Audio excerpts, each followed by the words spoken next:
drill I just want to share with you today was actually part of an online lesson that I did with a student, and he liked it so much he suggested maybe that we share it with a few others. So it's kind of twofold. The first involved the setup. So the problem that the student had, that we see with many right-handed players, is that in taking his setup, his shirt buttons, his upper centre, the middle of the shoulders was actually pitched forward of the belt buckle. It's kind of the wrong way round.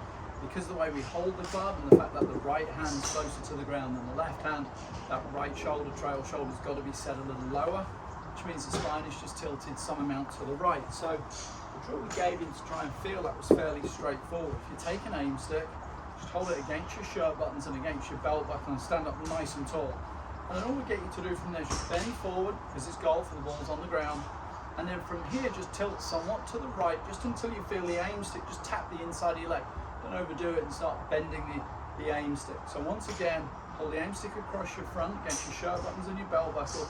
Bend forward first and then tilt just a little bit to the right. So now you'll have the sense that your belt buckle is somewhat closer to the target than that top shirt button. Gets the right arm, right shoulder in a better place, makes it easier then to move into the backswing. That was the second piece of the problem. So because of the setup position when my student had the upper centre too close to the target, as soon as he started the backswing, the upper body then moved even more towards the target. So on Sportsbox 3D analysis, the sway gap was the wrong way around. The sway gap is the differential between shirt buttons and your belt buckle. So once we created the better setup, in order then to keep this pivot looking like we wanted it to, and to make sure that the upper body stays somewhat just behind the lower body going into the backswing, very simply we took the aim stick, laid it on the ground, so it's just inside the player's right heel, just by an inch or two. Now use your club, create that same pivot for me, so you've got that same setup there where we can feel like the shirt button's behind the belt buckle, and then pop the club over your shoulders. Now from here you're going to make a backswing and get the club that's over your shoulders on top of that one on the ground.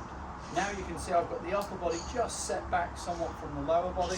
It's going to help get some hand depth and make it easier to come at it from the inside. So again, aim stick on the ground, a couple of inches inside that right heel, hold your golf club across your front, create the right setup first.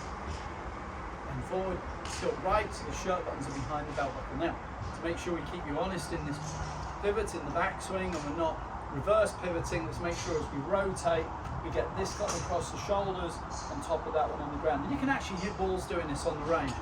So you can sort of get the aim stick just inside the heel there, make some swings and get that same sensation of the upper body turning over that stick at the back.